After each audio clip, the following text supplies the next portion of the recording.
Hi! So over the years I've been lucky enough to do a fair amount of travelling. Like when I was 5 I went on an around the world trip with my parents and it was really fun. And we went to places like Singapore and France and England and America and it was just really fun. Although I don't remember a lot of it now, but I've got the photos so, you know, it's all there. And I've been to America a couple of times in the past few years for different things. But I never enjoy flying. I'm not exactly like scared of flying. I don't exactly like takeoff, that's always gross. But I've always had a little bit of bad luck when it comes to flying. For example, a couple of years ago, at the end of 2012, I went to New York with my parents for Christmas in New York, which was really cool. But on the way there, we had a not so fun flight. If you've ever travelled from Australia to, you know, anywhere else in the world, you know that flying is just the worst thing ever. Because there's 3 flights to get from Adelaide to New York, because there's no direct flight to, you know, New York from Adelaide, because that's insane. There's no direct flight from Adelaide to anywhere, really. So we had to fly to Sydney first, and then catch another flight, which would be about a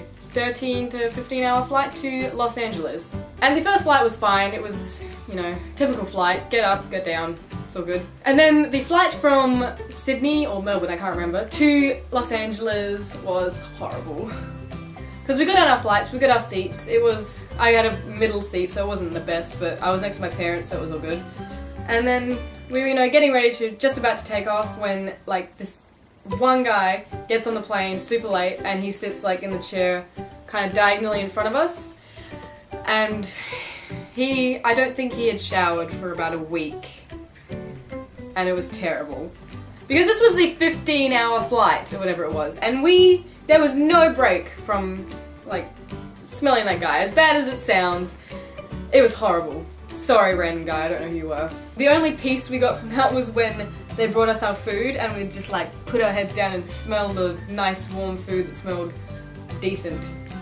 And then every time he'd like stretch his arms up, it was just like a big wave of horribleness, and I got 0 sleep on that flight. It was horrible.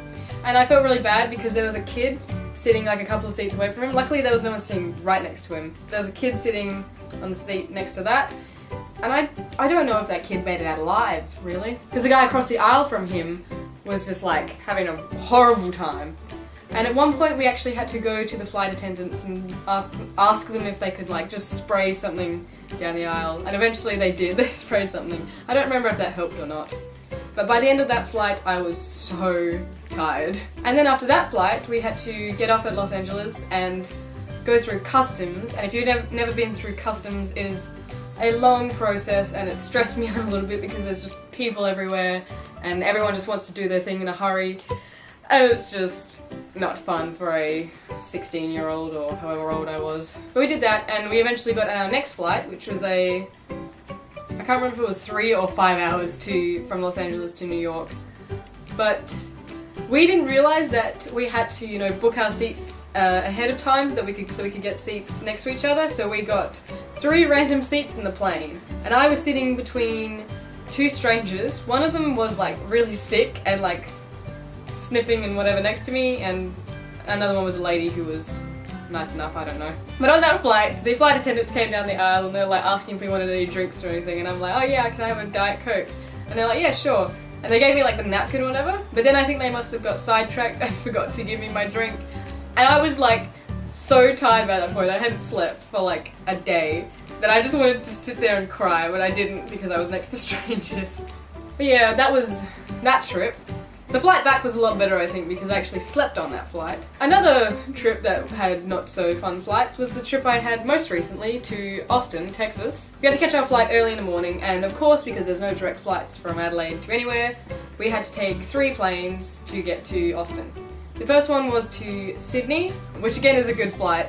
It's quick and painless and whatever. So we did that, we got to Sydney, and we took like a quick break to go to the bathroom and do whatever.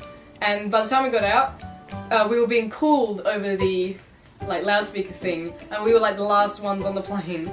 We came very close to missing our 15-hour flight, which would have really sucked. And then we had that horribly long experience, and then after we got off of that flight, we had to go through customs in Dallas Airport. I do not like Dallas Airport. It is huge and confusing, and they've got that train thing that goes around, and I'm just like, I don't know what's going on or where I'm going. But we got through customs and that took ages, and by the time we got through all of that, we had missed our flight, which made me panic a little bit inside. So we just talked to the lady at the counter and she said that it would be fine. There was another flight in like an hour or two, so we waited around for that. And while we were waiting, because I'm a little stressful, I was starting to worry about where our bags were going to end up, and what if someone was going to steal our bags? We would have no things, and I was just kind of sitting there just like panicking. But it was all good. We got to Austin Airport and I saw my bags straight away and we went down there and collected them, and all was fine. And then on the way back, this was like the most stressful thing ever. We got to the airport on the day we were leaving. Luckily we got there like 4 hours earlier, because if we didn't, we probably would have been screwed. But we got there and went up to the counter to get our boarding passes, and because I was flying with my dad at the time, we handed over the things, and she's just like, she handed me my boarding passes, but she said, "Oh, your flight has been booked on different days," and I'm like, no, I really don't think it has. But apparently, for some reason, it was either a typo or a mistake or something. Our flight, we had the same flight from Austin to Dallas, but then when we got to Dallas, my flight was on that day, and my dad's flight was the day after. So we just started to discuss the possibilities, because she was like looking up the flight, and she said, "Oh no, it kind of looks like it's full." So I'm like, what? Oh my god. So basically we got to Dallas and went up to a lady at a counter for our flight and told her the situation, showed her the stuff, and she just like typed it up on her computer, didn't ask any questions, just typed it all up and got all this information or whatever, and got us our tickets to Brisbane and to Adelaide, and printed them out, and it was all fine. So we were on the same flight and problem resolved. But yeah, I'm not too keen on flying. It's a very stressful process and something that I would like to, you know, do maybe once every 2 years, once a year, once every decade, I don't know. But anyway, here's some tips from me to potential flyers or people who have never flown anywhere before. Tip number 1, shower before you get on your plane. I don't care how late you are running, or at least put on like a lot of deodorant. Have you ever been trapped in like an elevator or a small space with someone who hasn't showered for like a week? Yeah, try multiplying that by about 12 hours. Tip number 2, if you're sitting next to a sick person, put on a mask or something, or else you'll end up like me and become sick later on in your travels, which sucked. Or if you're a sick person on a plane, put a mask on yourself. Or just bring like a heap of tissues and just face away from anyone on the plane, okay? Cough over there. Sneeze over there. I don't want any of it. Tip number 3, get a good travel agent. And even when you find a trustworthy travel agent, check your tickets. Check all the dates and the flights and all of that stuff, and just make sure they're all right, okay? Or else you'll end up stranded in some place with no food.